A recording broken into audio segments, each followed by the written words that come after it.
Olá pessoal, muito bom ter todo mundo aqui para essa nossa explicação de hoje. Olha, a gente vai explorar um dos paradoxos mais fascinantes do mundo da tecnologia e dos negócios.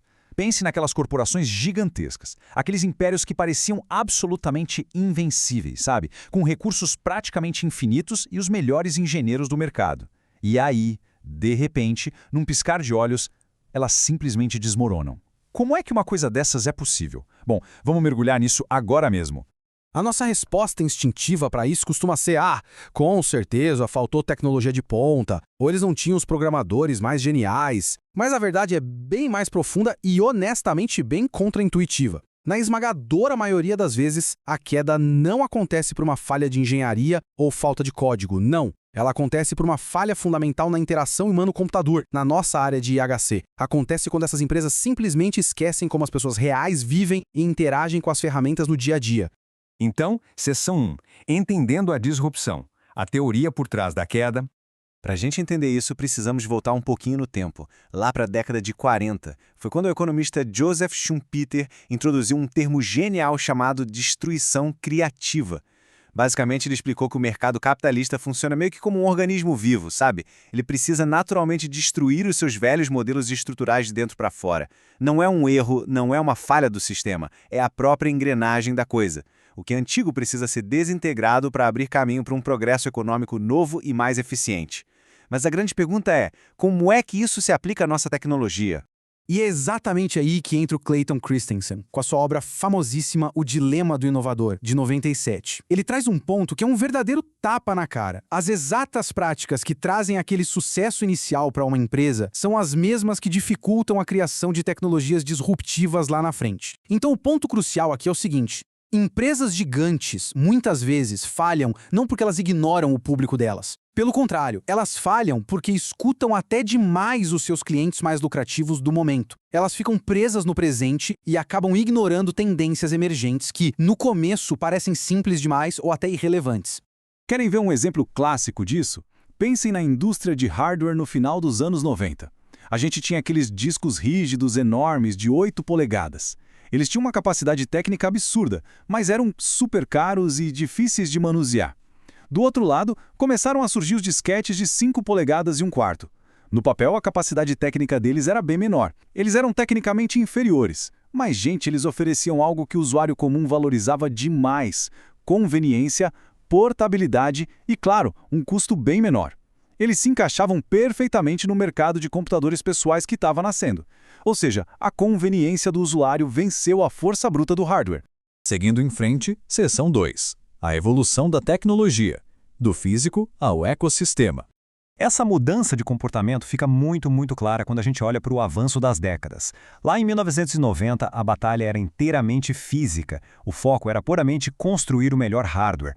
Entrando nos anos 2000, o jogo mudou para a internet e para o desenvolvimento de softwares.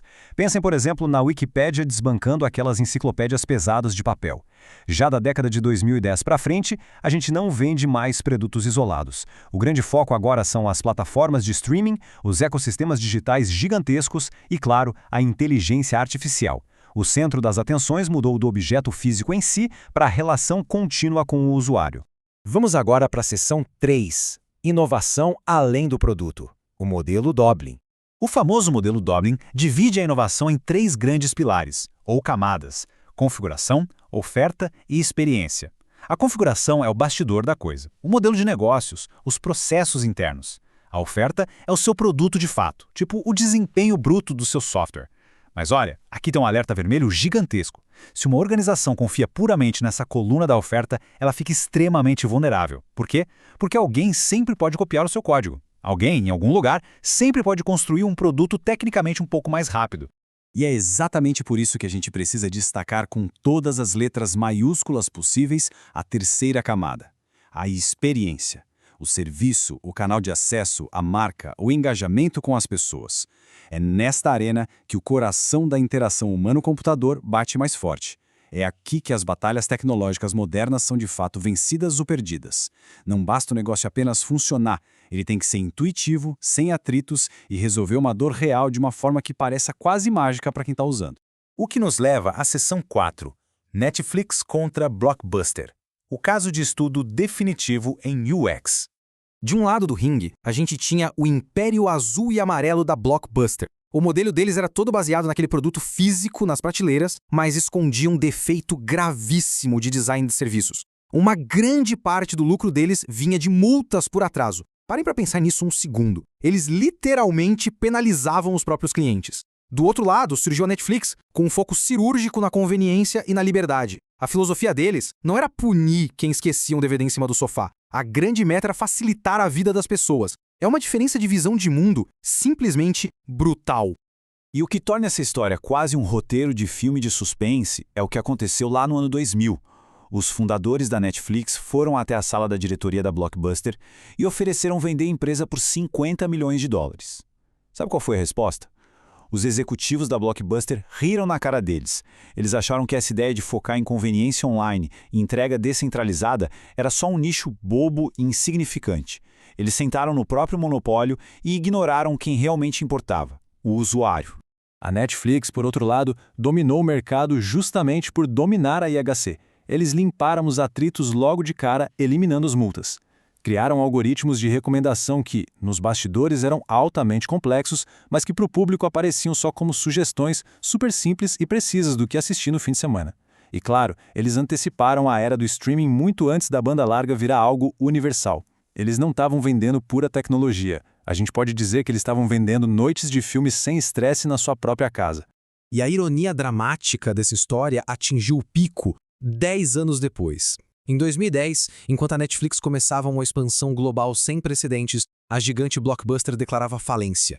A Blockbuster morreu porque confundiu seu produto, que era alugar pedaços de plástico, com a sua verdadeira missão, que era conectar pessoas a histórias incríveis de um jeito fácil. Vamos para nossa última parte. Seção 5. O futuro da interação. Sobrevivendo na era digital. A sobrevivência tecnológica de qualquer negócio hoje exige uma visão holística. Não dá mais para a gente ser apenas profissionais fechados numa sala codando.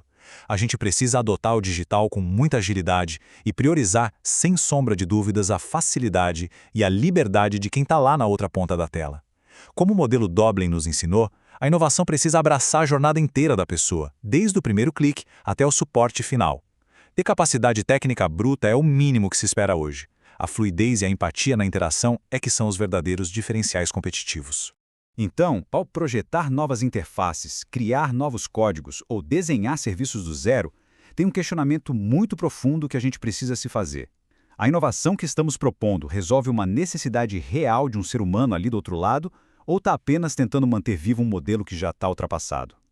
A resposta para essa pergunta é o que vai definir quem dita o futuro e quem vai ser só mais uma história esquecida no passado. Muito obrigado por acompanharem essa nossa explicação até aqui, pessoal. Até a próxima!